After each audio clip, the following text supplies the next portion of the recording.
Welcome back to my show. I'm the Beer Adventurer. I'm Carissa. And on this episode, I've got one of the old standbys. It's Lagunitas IPA. Okay, let's go ahead and cut to the chase. Get to the elephant in the room. She's not an IPA fan. There's one or two that I found that she does actually even enjoy. But This one at least has a dog on the cap. yes, it does have a dog on the cap. Well, this is the Lagunitas IPA, just a regular India Pale Ale. This one is 6.2. I think a lot of people that may watch this have already had this beer. And I think there might be a few people that'll watch to see, they've been on the fence. But, see, I don't think you're going to hate it. That is not an overpowering hoppy smell. It smells kind of florally and kind of... Yeah, it doesn't smell like piney. It's been a little while since I've had one. I don't remember this before it got to that crazy side of IPAs. This was just when that was that type of beer. That's what we made it.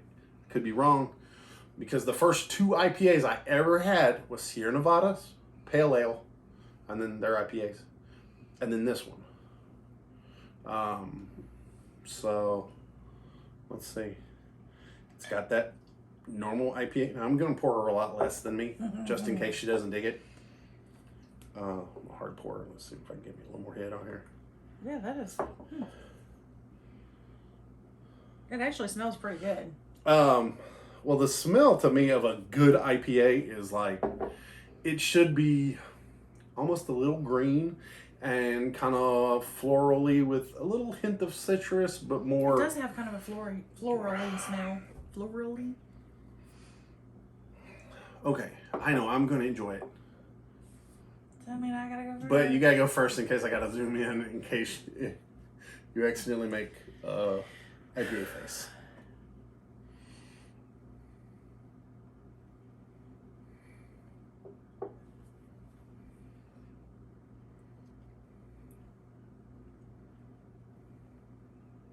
Not the worst IPA I ever had. Not even close.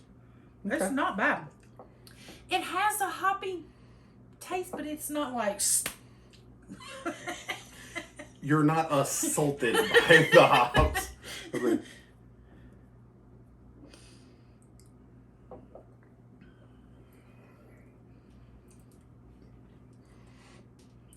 Like I said, it's probably been 2 years since I had a Lagunitas. I've been drinking a bunch of their other beers. I got into IPAs kind of early in my beer career, and so some of the things I've been doing lately are kind of the more beginner beers because I've been helping my friends. So I've been drinking more shandies and sours and things like that.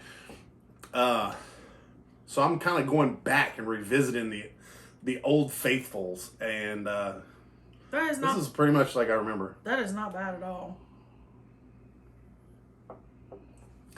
I mean, there is a hop linger. Oh, yeah. I mean, there's a definite hop note, but now here's the way I used to describe it when I bartended. It tastes like hops, but it's not mean. You get what I'm saying? It's not, the hops aren't mean. They don't fight you. Now, I will say, in my humble opinion, this beer is not best drank by itself. This beer is best paired with food. Nothing against the beer. I'm just saying this beer shines and takes on it's full ability when you're eating things like something that's got a lot of cheese or spicy, like chili, or a big ass grilled cheese sandwich. Actually, like a Philly cheesesteak, chili. Actually, chicken Alfredo. It's really good because it can cut through that fatty, thick, and I really liked this with blackened fish. It was one that I used to recommend at one of the bars I worked at. We had a blackened. Yeah, I can definitely see it with food. Yeah. I could handle it a lot better with food. Now, but just drinking it by itself, I think it's really good. It's real. I mean, for as far as IPAs go, I'm not mad at this at all. I feel like this beer was an IPA before an IPA had to do somersaults and smack you with a Christmas tree. Well, yeah, it was before the IPA had to kick the door down to be considered an IPA when you just did the style. Yeah. You know, when it seems like now to be considered an IPA, it's probably a double IPA. And, or triple. And then they've also made all these different variances. I mean, I wasn't around when the original IPAs came out, but I kind of feel like this is probably closer to what the more traditional IPAs were like. It's more than a regular pale ale. Yeah. But it's not a psycho. Yeah. It's drinkable. Yes. And I think a lot of people are like, my triple IPA is a session IPA, blah, blah. Well, that's fine. And it might be for some people, but this is way more of a sessionable, drinkable. I'm going to have a couple beers out, and I want something a little stronger flavored. Yeah. I mean, the taste is good, but the smell is great. The smell is, yeah. And Chris is really, really, let's say, she really notices the smell of a lot of IPAs and just has a hard time with some of them. I mean, if you've seen some of the videos. Those strong, piney IPAs, no thank you. Yeah. She tends to lean a little more towards the citrusy, the like New England style. Even some of the new like milkshake IPAs and some of that. Yeah, I don't like the piney thing at all. That comes from using pine sol too much in your youth. I don't know. Pine sol's about the only piney smell that I like. Oh. Like those pine Christmas candles. No. Mm-mm. As you can see, I like it. I think it's a great beer. And I've liked it for a long time. This was like one of the first IPAs that I would get on when I was out. And now it's also brewed in Chicago, so we get fresher ones. Okay. Nice. Okay. So that's kind of rad. And they have a doggy. Yes, and they have a doggy. Even though I kind of felt like for a long time that Lagunitas in my market was known more for their hoppy beers. Yeah. They put out some of the most kick-ass stouts. I mean, just their Russian Imperial, which if I remember to, I'll leave a link to that or thing. I'll probably forget. Their Russian Imperial stouts, dope.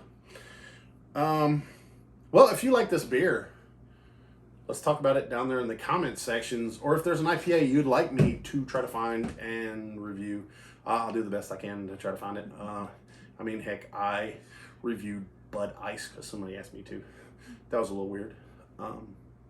It'd been a long time since I had one of those. Like a long time. Luckily, it was on like $2 at the gas station. Now, I will see some things that I can find, like maybe what hops are in it or something, and put that down there in the comments section. Put my other links and merch store and that kind of stuff down there also. But if you're digging the reviews, I'd love to have you as a subscriber. Come on, be part of the team. If you ring the bell, you'll get at least 3 notifications a week. And we can drink beer together. It'll be great.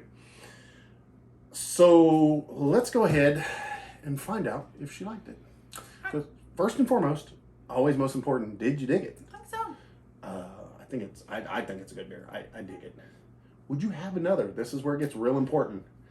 I think if I don't know if I go buy one for myself, but I would. I mean, if somebody had them, or I would drink one. So what she's saying, if somebody said, "Hey, I got one of these. You want one of these?"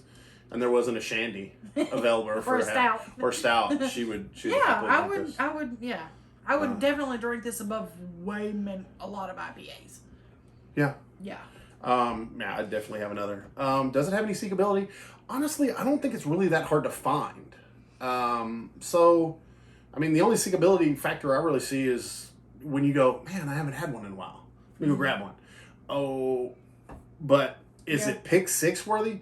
Absolutely. Yeah. If you haven't had one in a while, throw one in there. If you've never had one and you're on the fence on IPAs, it's a good one to. Yeah. Oh, yeah. You know, the pick six part is for sure there. Yeah, absolutely. I like to rate all my beers 1 to 10. 1 pint's the lowest, 10 pints is the highest. It's a 7. I got you on that. Okay, for me, there's a little weird tweak. The beer's an 8, but for me, this beer's a 9. Because if you've seen some of my other videos, I maintain always beer's not just what's in your glass, it's how it makes you feel, what you were doing when you first started drinking those. And like I said, this was one of the ones that when I really started branching out, this was one of my first like go-to craft beers. And so it reminds me of that time period, which was really cool for me. Gotcha. So I have an emotional attachment to this beer. So it makes it even better to me because one good sip and I'm just, I'm right back there again. Mm-hmm. So it's that liquid escape. It is. But as far as just, if I didn't know what it was, it would probably be an 8, but I know what it is, so it's a 9 to me. I get it. And I'm sure you have one of those beers too. So tell me what that is, and maybe I can see if I can find it. Well, there you have it, folks. Until your next beer adventure. Cheers.